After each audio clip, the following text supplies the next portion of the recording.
Hello guys, welcome back to आपल्या नवीन अशा व्लॉगमध्ये. आणि आज आपण जाणार आहोत मुंबई पुणे बँगलोर एक्सप्रेस हायवेने. लोकेशन तुम्हाला मी सांगते, त्यासाठी व्हिडिओ तुम्ही लास्टपर्यंत बघा. आणि ही आहे आपली लक्झरी अशी बस, AC. पण ओके ओके होती, मला तर आवडली. ठीक आहे, कारण मी लास्ट टाईम ज्या इंटरसिटी बसने आलेली त्यापेक्षा तर ही ॲव्हरेजच वाटली, पण ठीक आहे.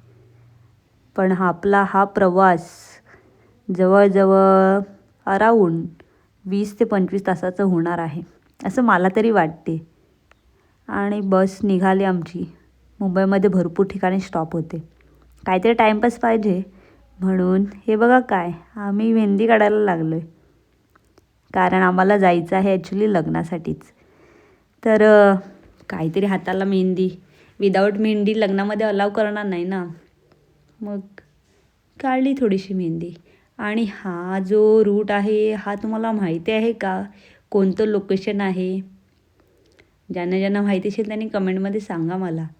अरे, हे आहे आपलं कनेक्ट लिंक लोणावळ्यामधलं. आणि ह्याचं स्ट्रक्चर मला तर वरली सिलिंगसारखंच वाटते, पण बघण्यासारखं आहे. काही पण बोला, एकदम छान असं मस्त त्यांनी स्ट्रक्चर बनवलेलं आहे. आणि मी तर या रूटने पहिल्यांदाच जात आहे. मला तर माहिती पण नव्हतं की मला कनेक्ट लिंक बघायला मिळेल. आणि हा रूट म्हणजे ही टनल अराऊंड 30 किलोमीटर असेल. पण इकडचा जो रोड आहे एकदम प्रॉपर, एकदम टकाटक आहे.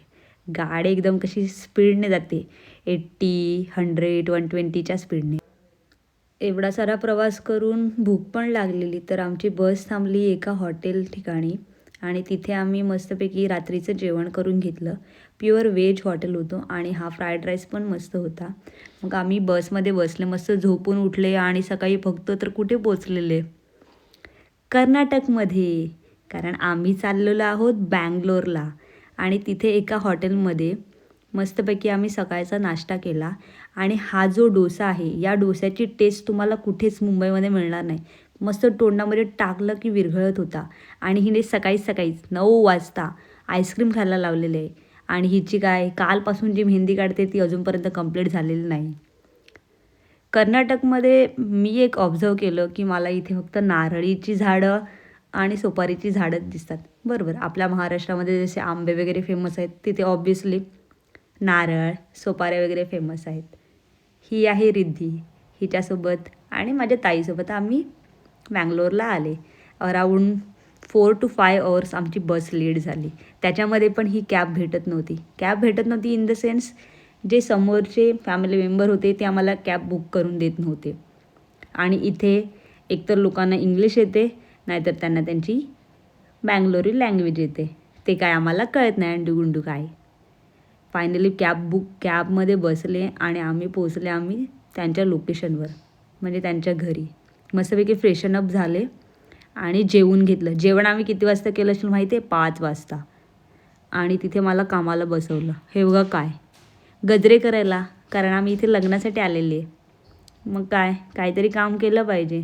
मस्तपैकी तयारी केली आणि इथे आपलं रिच्युअल चालू झालेलं आहे. आता हे साऊथ इंडियन वेडिंग टाईपमध्येच होतं. तर मी तर क्युरियस होती की त्यांच्याकडच्या कशा रिच्युअल्स असतील त्या बघण्यासाठी. तर तुम्हाला ह्या व्हिडिओमध्ये पूर्ण असं रिच्युअल दिसेल. ह्याच्यामध्ये आपलं महाराष्ट्रीयन पण आहे आणि बँगलोरू पण आहे, कारण ज्या आमच्या आत्या आहेत त्या आपल्या प्रॉपर महाराष्ट्रातल्या आहेत आणि त्यांचे जे हजबंड आहेत ते बँगलोरचे आहेत. तर ते दोन्ही पद्धतीने आता इथे चालू आहे. ही आहे हळद लावायला लावले, नवऱ्याकडची हळद आलेली नवरीकडे. तुम्हाला माहिती आहे का, आम्हाला जायचं होतं नवऱ्याकडे, पण आम्हाला आणून ठेवलेलं नवरीकडे. आम्ही तर नवऱ्याकडूनच होते, पण काय असो. आता ही त्यांची रिच्युअल चालू आहे. हळद नवऱ्याकडची आलेली आहे, ओटी भरतायत, साडी वगैरे देत आहेत मस्त. हे पूर्ण प्रॉपर महाराष्ट्रीयन टाईपमध्ये मस्तपैकी सगळ्यांचा आशीर्वाद घेत आहेत.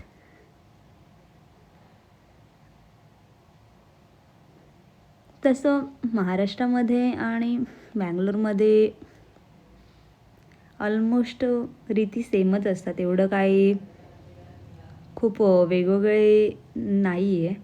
कारण मी बघितलं इथे, मला तर आपलं प्रॉपर आपल्यासारखंच वाटलं, थोडंफार वेगळं होतं.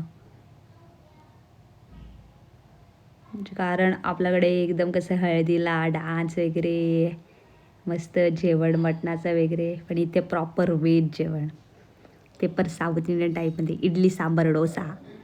मस्तपैकी आम्ही तयारी अशी केलेली. मला असं वाटलेलं खूप मोठं फंक्शन असेल ना. त्यांनी आम्हाला रिटर्न गिफ्ट पण दिले, सगळ्यांना साडी दिल्या आणि जेवढे जेंट्स होते त्यांना सगळ्यांना शर्ट्स वगैरे दिले. हे नवरीकडून पण होते आणि नवऱ्याकडून. आणि हा आहे नवरीकडचा रात्रीचं जेवण. मी तुम्हाला दाखवते काय होतं जेवणामध्ये. तर जेवणामध्ये होतं चपाती, पनीर भाजी, बीट भाजी आणि तो एक पापड होता. जेवले वगैरे मस्त आणि आम्ही निघाले आमच्या हॉटेलवर पोचले. सकाळी मस्तपैकी तयारी केली, कारण लग्नाला मला जायचं होतं. आणि पोचले आम्ही अमृता सिद्धार्थच्या वेडिंगला. आणि हा आहे मंदिर, या मंदिरामध्ये त्यांचं लग्न होणार होतं. मंदिराचं नाव पण आहे, पण ते मला जरा बोलायला कन्फ्यूज होते मी काय आहे. मस्तपैकी नाश्ता केला, मेंदूवडा वगैरे. हा आहे मंदिर. मंदिरामध्ये कॅमेरा अलाउड नव्हता, ओरडत होते ते लोक मला. चकुलथम्मा देवी टेम्पल, ते बोलण्यातच माझा अर्धा श्वास गेला. त्यांनी आमचं स्वागत मस्तपैकी केलं. प्रत्येकाला हार घालत होते आणि फोटोज काढत होते, काहीतरी नवीन. आम्हाला पण बसवलं, तुम्ही बघूच शकता. आपल्या इथे असं काहीच नसते, पण त्यांच्याकडे असं होतं. मग काय, ज्या ठिकाणी आपण जातो त्या ठिकाणच्या पण आपण रिच्युअल फॉलो केलं पाहिजेत, राईट. आणि आनंद मिळतो, आपल्याला पण कोणीतरी रिस्पेक्ट देते. आणि हे बघू शकतात तुम्ही कसं त्यांची पूजा वगैरे मांडलेली आहे मंदिराच्या समोर. आणि मस्त असं डेकोरेशन पण आहे, प्रॉपर साऊथ इंडियन वाईब्स येते.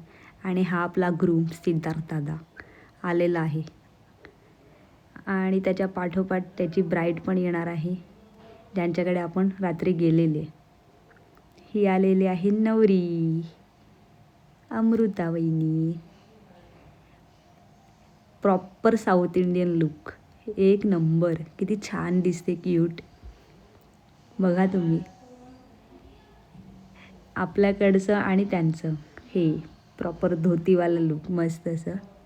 आणि त्यांच्यामध्ये माहिती आहे, मस्त वरमाला घातली आणि मंगळसूत्र घातलं, झालं लग्न.